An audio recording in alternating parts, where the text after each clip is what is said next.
پاک Bharat director general military operation کا باضابطہ رابطہ ذرائع کے مطابق آج پاکستان اور بھارت کے ڈی جی ایم اوز کے درمیان ہاٹ لائن پر بات چیت کا پہلا راؤنڈ ہوا۔ سیز فائر معاہدے کے بعد دونوں ممالک کے درمیان پہلا رابطہ ہوا ہے۔ بھارت سے مذاکرات ہوئے تو کشمیر، دہشت گردی اور پانی سے متعلق بات ہوگی۔ دہشت گردی گزشتہ 20 یا 30 سال سے جاری ہے۔ وزیر دفاع خواجہ محمد آصف کہتے ہیں پاکستان سب سے زیادہ دہشت گردی کا شکار ہوا۔ مسئلہ کشمیر کے حل کے لیے بھارت اور پاکستان کے لیے سنہری موقع ہے۔ ٹرمپ نے مسئلہ کشمیر پر بات کر کے ایک اور پیش رفت کی۔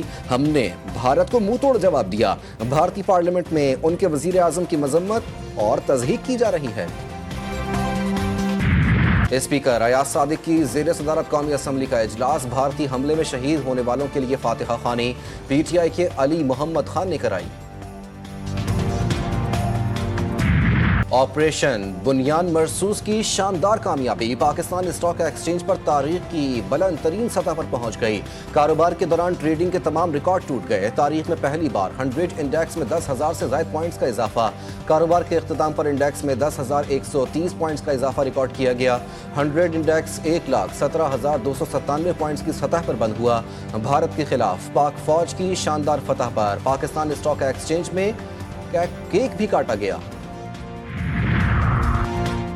نائب وزیر اعظم اسحاق ڈار سے سعودی سفیر نواف بن سعید المالکی کی ملاقات۔ دو طرفہ تعلقات کے تمام پہلوؤں پر تبادلہ خیال۔ ترجمان دفتر خارجہ کے مطابق ملاقات میں پاکستان اور سعودی عرب کے برادرانہ تعلقات مزید مستحکم کرنے کے عزم کا اعادہ۔ اسحاق ڈار کا آسٹریلوی وزیر خارجہ سے ٹیلی فون پر رابطہ۔ نائب وزیر اعظم نے کہا پاکستان نے بھارت کے ساتھ کشیدگی کے دوران تحمل کا مظاہرہ کیا۔ پاکستان علاقائی امن و سلامتی کے لیے ذمہ دارانہ کردار ادا کرتا رہے گا۔ اسحاق ڈار کا برطانوی سیکرٹری خارجہ سے بھی ٹیلی فون پر رابطہ۔ ڈیوڈ لیمی اور اسحاق ڈار نے خطے کی تازہ ترین صورتحال پر تبادلہ خیال کیا۔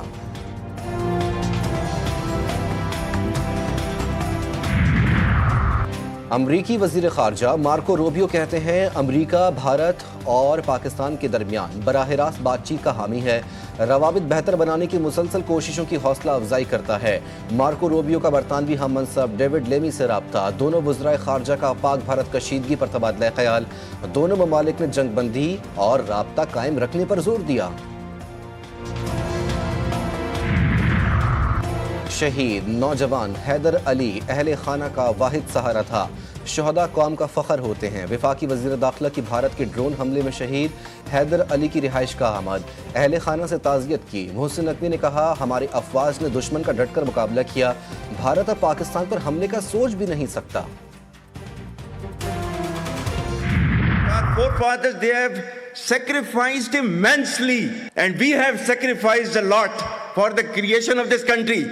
And we know how to defend it. If this great Pakistani nation and the Pakistani armed forces, if 1.3 million Indian army with all their wherewithal, if they cannot intimidate us and they cannot coerce us, these terrorists can subdue the armed forces of Pakistan. پاک فوج اور سپہ سالار نے جو کہا وہ کر دکھایا۔ پاکستان کے سپہ سالار جنرل سید عاصم منیر نے دشمن کو پہلے ہی سمجھا دیا تھا کہ ہم سے ٹکرانا مت، منہ کی کھانا مت، لیکن بھارت کو بات سمجھ نہیں آئی۔ جذبہ ایمانی سے لبریز پاک فوج نے اللہ تعالیٰ کے فضل و کرم اور قوم کی دعاؤں کی بدولت دشمن کو وہ شکست دی جو اس کی نسلیں تا قیامت یاد رکھے گی۔ Very clearly, we don't have any pilot in custody. This is all social media chatter. This is all part of the multiple source of fake news and propaganda that has been generated. ہم پاکستان کی مسلح افواج، پوری قوم، خصوصاً نوجوانوں کے جذبے، حوصلے اور بھرپور حمایت پر دل کی گہرائیوں سے شکر گزار ہیں، جنہوں نے مشکل ترین وقت میں ہمارے حوصلے کو کئی گنا بڑھایا۔ ہم پاکستان کے ان نوجوانوں کے بھی مقروض ہیں جو سائبر اور انفارمیشن کے محاذ پر صف اول کے سپاہی بنے۔ ہم پاکستان کے متحرک اور بہادر میڈیا کے بھی شکر گزار ہیں، جنہوں نے بھارت کے پروپیگنڈا اور جنگی جنون کے خلاف بنیان و مرصوص یعنی ایک آہنی دیوار کی طرح کھڑے۔ پاکستان نے سیز فائر کی کوئی درخواست نہیں کی، جنگ بندی کی خواہش بھارت کی تھی۔ بھارتی پائلٹ پاکستان کی حراست میں نہیں ہے، یہ صرف سوشل میڈیا کا پروپیگنڈا ہے، کوئی شک میں نہ رہے۔ ہماری خود مختاری پر حملہ ہوا تو بھرپور جواب دیا جائے گا، رد عمل واضح، جامع اور فیصلہ کن ہوگا۔ ترجمان پاک فوج DGISPR لیفٹیننٹ جنرل احمد شریف چودھری کا دشمن کو واضح پیغام، کہا ہمارے پاس مزید ٹیکنالوجیز موجود ہیں، مستقبل میں بھی سرپرائز دیتے رہیں گے۔ نوجوان نسل فرنٹ لائن سولجر قرار، مثبت رپورٹنگ پر میڈیا کو خراج تحسین۔ نشانہ بنانے والے فضائی اور ہوائی اڈوں میں ایئر فورس اور ایویشن بیسز سورت گڑھ، سرسا، بھوج، نالیا، آدم پور، بھٹنڈا، برنالہ، ہلواڑہ، اونتی پورہ، سری نگر، جموں، ادھم پور، مامون، امبالہ اور پٹھان کوٹ شامل۔ بیاس اور نگروٹا میں موجود براموس میزائل کے ذخائر جو پاکستانی شہریوں پر حملوں میں استعمال ہوئے ان کو تباہ کیا گیا۔ S-400 ایئر ڈیفنس سسٹم کو پاک فضائیہ نے بھوج اور آدم پور میں نشانہ بنایا۔ اڑی میں فیلڈ سپلائی ڈیپو اور پونچھ میں ریڈار سٹیشن جیسے لاجسٹک اور سپورٹ مراکز کو بھی نشانہ بنایا گیا۔ KG ٹاپ اور نوشہرہ میں موجود 10 بریگیڈ اور 80 بریگیڈ کی کمانڈ تنصیبات کو بھی تباہ کیا گیا۔ وہ تمام آرٹلری، لاجسٹک اور پوسٹیں جو آزاد جموں اینڈ کشمیر میں سیولینز پر فائرنگ کرتی تھیں ان پر شدید اور مسلسل جوابی کارروائی کی گئی، یہاں تک کہ انہوں نے سفید جھنڈے اٹھا دیے۔ آپریشن بنیان مرصوص کامیاب رہا، پاک فوج نے 26 بھارتی اہداف کو کامیابی سے نشانہ بنایا۔ سورت گڑھ، سرسا، آدم پور، ادھم پور، برنالہ، سری نگر، جموں، بھٹنڈا، اونتی پورہ، امبالہ اور پٹھان کوٹ میں ٹارگیٹڈ کارروائیاں کی۔ 2 مقامات پر بھارت کے S-4 سسٹم تباہ، فیلڈ سپلائی ڈپو، اڑی اور پونچھ ریڈار سسٹم بھی تباہ۔ فتح 1 اور 2 میزائل کا استعمال، بیاس اور نگروٹا میں برہموس میزائل کے ڈپو پر کامیاب حملے۔ DGISPR نے کہا کہ کنٹرول لائن پر ان فوجی تنصیبات کو ٹارگیٹ کیا جو معصوم شہریوں پر حملے میں استعمال ہو رہی تھیں، تمام حملے مہارت سے کیے تاکہ سویلینز نشانہ نہ بنے۔ پاکستانی فوج کے بھرپور سائبر حملے میں بھارتی فوج کے زیر استعمال سسٹم مفلوج ہو گیا، پاک فوج نے عوام سے کیا ہوا وعدہ نبھا دیا۔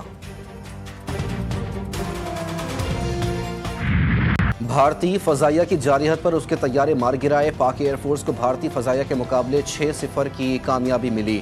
بھارت کے مزید طیارے گرا سکتے تھے، نہ گرانے کی وجوہات تھیں۔ پاکستان نے تمام بھارتی ڈرونز اور بغیر پائلٹ طیاروں کا بروقت پتہ لگایا۔ Air vice marshal Aurangzeb Ahmed کی بریفنگ، وائس ایڈمرل رب نواز نے کہا کہ 6 اور 7 مئی کی درمیانی شب بھارتی جارحیت کا مقابلہ کرنے کے لیے پاک نیوی بھی مکمل تیار تھی، تمام بندرگاہوں کو آپریشنل رکھا۔ دوران جنگ بھارتی نیوی کی سرگرمیوں پر پوری نظر تھی۔ بھارتی ایئر مارشل نے پاک فضائیہ کے ہاتھوں رافیل مار گرائے جانے کا اعتراف کر لیا۔ نیوز بریفنگ میں صحافی نے سوال کیا کہ پاکستان دعویٰ کر رہا ہے کہ رافیل گرایا ہے، کیا آپ تصدیق کریں گے؟ ایئر مارشل AK بھارتی نے کہا جنگ میں نقصانات تو ہوتے ہیں، رافیل گرانے کی کھلی تصدیق کر دوں گا تو فائدہ پاکستان کو ہوگا۔ بھارتی مسلح افواج کے افسران 5 دن بعد بھی بغیر تیاری کے پریس بریفنگ کے لیے آئے، ہر سوال پر ایک دوسرے کا منہ دیکھتے رہے، جواب کون دے گا؟ پاکستان کے کتنے طیارے گرائے؟ اس سوال پر بولے پتہ ہے لیکن جواب نہیں دوں گا۔ کس کی جیت کس کی ہار، تصویر نے سب سچ بتا دیا۔ بھارتی فوج کے ترجمانوں کے روتے بسورتے چہرے، پاک فوج کے ترجمان ہنستے مسکراتے نظر آئے، چہرے اور باڈی لینگویج نے سب بتا دیا۔ بھارت کا غرور خاک میں مل گیا اور پاکستان کے مسلح افواج نے جذبہ ایمانی سے اپنے سے 10 گنا بڑی طاقت کو دھول چٹا دی۔ آپریشن بنیان مرصوص، قوم کی آواز، ملک بھر میں یوم تشکر، خوشی کا سماں۔ پاک فوج کے حق میں جوش و جذبہ عروج پر، شیر دل جوانوں نے سر فخر سے بلند کر دیا، ہر شہری خوشی سے سرشار، شہر شہر ریلیاں، پاک فوج کے حق میں نعرے بازی، گلیوں اور بازاروں میں مٹھائیاں تقسیم، بزرگ بچے بڑے سبھی خوش۔ کراچی، اسلام آباد، لاہور سمیت مختلف شہروں میں لوگ سڑکوں پر نکل آئے، پاک فوج زندہ باد، پاکستان پائندہ باد کے نعروں سے فضا گونج اٹھی۔ 10 مئی کی رات کو بھارت کو ناکو چنے چبوانے والی پاکستان ایئر فورس کو BBC نے فضاؤں کا بادشاہ قرار دے دیا۔ پاک فضائیہ نہ صرف تکنیکی طور پر مضبوط بلکہ جنگی حکمت عملی بھی مثالی تھی۔ ٹیلی گراف نے لکھا، رافیل جیسے جدید بھارتی طیاروں کی تباہی بھارت کے لیے تضحیک آمیز شکست ہے۔ پاک فضائیہ فضاؤں کی حکمران ہے۔ پاکستان نے رافیل جیسے مہنگے بھارتی طیارے گرا کر اپنی فضائی برتری ثابت کر دی۔ سفارتی محاذ پر بھارت کی بڑی پسپائی، ارنب گوسوامی کی اپنے پروگرام میں جگ ہنسائی۔ بھارتی صحافی ارنب گوسوامی کے پروگرام میں ہی بھارت کے ماہر قومی سلامتی روندر سچ دیوا نے کہا کہ ٹرمپ کا کشمیر کے حوالے سے بیان معمولی نہیں، سفارتی محاذ پر بھارتی حکومت مسئلہ کشمیر کو پاکستان اور دو طرفہ معاملہ ثابت کرنے میں ناکام ہو گئی۔ بھارتی میڈیا نے صحافت کو شرمسار کیا، صحافیوں کی ناک کٹوا دی۔ بھارتی سینئر صحافی راجیش جوشی کی اپنی ہی میڈیا پر کڑی تنقید، کہا کچھ چیزیں صاف صاف کہنی چاہیے، یہ حب الوطنی کا جذبہ نہیں تھا اور نہ ہی انسانی غلطی تھی، یہ صرف جنگ کروانے کی دوڑ تھی۔ سفارتی سطح پر شکست کے بعد آپریشن مرسوس میں ذلت آمیز رسوائی، بھارتی انتہا پسند بھارتی سیکرٹری خارجہ کو دھمکیاں دینے لگے، ہم وطنوں نے غدار قرار دے دیا ہے۔ بھارتی میڈیا کے مطابق پاکستان سے جنگ بندی کے اعلان پر بھارت کے سیکرٹری خارجہ کو انتہا پسندوں کی جانب سے ہراسمنٹ کا سامنا ہے۔ بھارت میں جنگ بندی کے باوجود 32 ایئرپورٹس مسلسل بند، فلائٹ آپریشن مکمل طور پر معطل، 444 پروازیں منسوخ، درجنوں ہوائی اڈے 7 روز سے غیر فعال، امرتسر، سری نگر، جموں، لداخ، شملہ، چندی گڑھ اور راجکوٹ سمیت اہم شہروں کے ہوائی اڈوں پر سناٹے، ایئرپورٹ سے تمام طیارے ہٹا لیے گئے۔ دفاعی ماہرین نے صورتحال کو بھارتی خوف اور جنگی دباؤ کی علامت قرار دے دیا۔ بھارتی شہر حیدرآباد میں واقع کراچی بیکری پر بی جے پی کے انتہا پسندوں کا حملہ، انتہا پسندوں کا پاک بھارت جنگ اور کشیدگی کے تناظر میں بیکری کا نام تبدیل کرنے کا مطالبہ۔ بیکری مالکان کا کہنا ہے کہ ان کا پاکستان سے کوئی تعلق نہیں، یہ نام تقسیم ہند کے وقت ان کے خاندان کی ہجرت سے جڑی تاریخی پہچان کی علامت ہے۔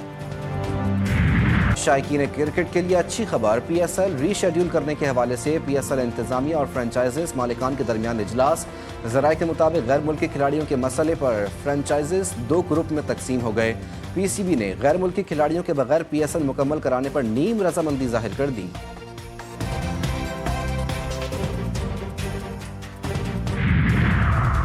قصور کے علاقے کھڈیاں میں بھارتی جارحیت میں شہید ہونے والے افراد کی غائبانہ نماز جنازہ ادا کر دی گئی۔ اسپیکر پنجاب اسمبلی، پاک فوج کے جوانوں سمیت شہریوں کی بڑی تعداد نے نماز جنازہ میں شرکت کی۔ بھارت نے رات کے اندھیرے میں حملہ کر کے بچوں اور خواتین کو نشانہ بنایا تھا۔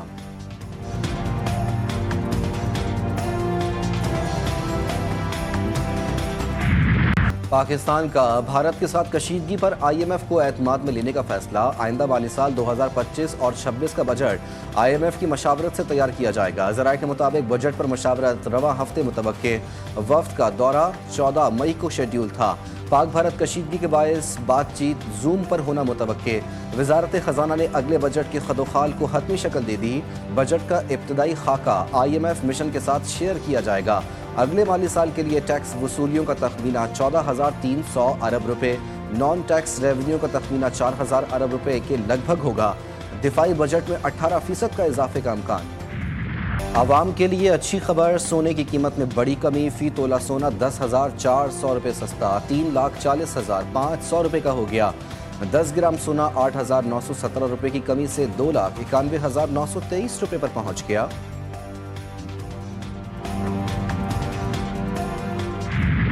12 مئی قومی تاریخ میں ہمیشہ سیاہ دن کے طور پر یاد رکھا جائے گا۔ Chairman Peoples party Bilawal Bhutto Zardari کا 12 مئی 2007 میں جاں بحق افراد سے اظہار یکجہتی، خصوصی پیغام میں کہا 12 مئی کو کراچی کی سڑکوں پر خون بہایا گیا، شہداء کا جرم یہ تھا کہ وہ آئین، عدلیہ اور جمہوریت کے ساتھ تھے۔ اور کراچی میں موت بانٹتی heavy traffic, Surjani northern bypass پر ڈمپر کی کار کو ٹکر، ایک ہی خاندان کے 3 افراد جاں بحق۔